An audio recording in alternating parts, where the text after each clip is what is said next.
स्वागत है आप सभी का। चलिए दोस्तों, पढ़ते हैं मैथ एनसीईआरटी क्लास 10 वालों का है। क्लास 10 वालों का दूसरा क्वेश्चन है, जिसमें कह रहा है कि find out the LCM HCF with the as a proving करना है, इसको वेरीफाई भी करना है। कह रहा है add the product number of the two product with LCM HCF. तो सबसे पहले इसको समझते हैं, वेरीफाई करना है क्या। दरअसल जब कभी भी इस तरीके से क्वेश्चन दिया है तो बेटा सबसे पहले दो क्वेश्चन दिया है। पहला है यहाँ पे 26 और कितना है 91 का, ठीक है। तो सबसे पहले इसे हम मानेंगे, ये नंबर ऑफ टू प्रोडक्ट के लिए सबसे पहले इसको मानेंगे लेट ये वैल्यू इक्वल है किसके px के, और ये वैल्यू किसके इक्वल है qx के, किसके px और qx के। और फिर इसके बाद में वेरीफाई भी करना है कि क्या इसके ये वैल्यू क्या क्या आएगा इसका। पहले एलसीएम इससे फाइंड आउट करना है। तो सबसे पहले क्या करेंगे, फैक्टर निकालेंगे, इसका px का फैक्टर निकालेंगे। तो 26 का फैक्टर निकालेंगे बेटा, कितना आता है। तो यहाँ पे और बता रहा है कि क्या ये फार्मूले में सही आते हैं कि नहीं आते। तो वेरीफाई करने के दौरान 2 से काटे, यहाँ से 13 आया, 13 से काटे 13 हो जाए 13 आया। तो यानी कि ये px का वेरिफिकेशन है, ये फैक्टराइजेशन कितना है 2 × 13। चलिए अब देखते हैं qx का कितना आता है 91 का। इसको फैक्टराइज करेंगे और यहाँ से 7 से काटेंगे, 7 × 7 7 × 21, यहाँ से 13 आया, यहाँ से 13 में यहाँ 13। तो ये qx का वैल्यू कितनी आई, तो 7 × 13। तो ध्यान दे रहे ना, दोनों में क्या है कॉमन सी बात, क्या है जो चीज कॉमन दिख रही है 13, ये क्या होगा एचसीएफ होगा।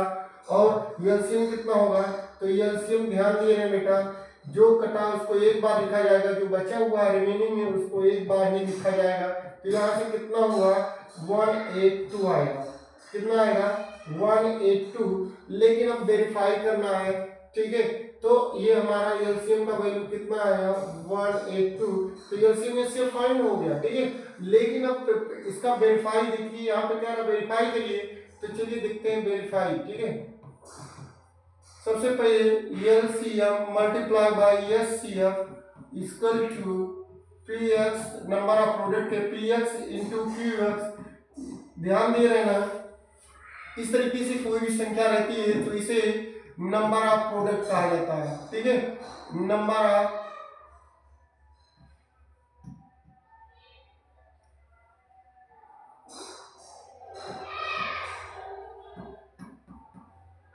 ठीक है, ये नंबरों का गुणनफल है, ठीक है। ठीक है, तो इस तरीके से अब इसको एलसीएम ये एलएचएस को सॉल्व करेंगे तो एलसीएम का मान कितना आया है 182 और एचसीएफ का मान कितना है बेटा 13। एलसीएम को एचसीएफ इसको हम यहीं पे ऊपर नीचे सॉल्व कर लेंगे और आंसर बता देंगे कि आंसर कितना आएगा।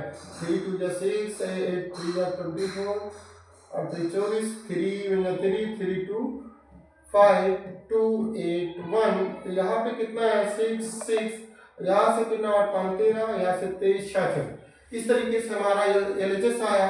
अब आरएचएस सॉल्व करते हैं। ये आरएचएस बेटा कि कर आप पीएक्स का मान कितना दिया था एग्जैक्ट 26 दिया था, कितना दिया था, और क्यूएक्स का मान कितना दिया था 91 का। तो 26 का 91 का गुणा करने के दौरान क्या वैल्यू सेम आता है एलसीएम तो एचसीएफ का मान। अगर ये दोनों के बराबर आ गया तो ये हमारा वेरीफाई हो गया, एलसीएफ भी निकल गया, एचसीएफ भी निकल गया। तो 6 × 6 और 6 9 या 54, 2 × 2 9 2 18। यहाँ से देखेंगे 6 6, यहाँ से 3, यहाँ से 2। तो ये हमारा क्या हो गया एलएचएस बराबर हो गया आरएचएस के। और यहाँ पे लिख देंगे लास्ट में hence proved and it's verified.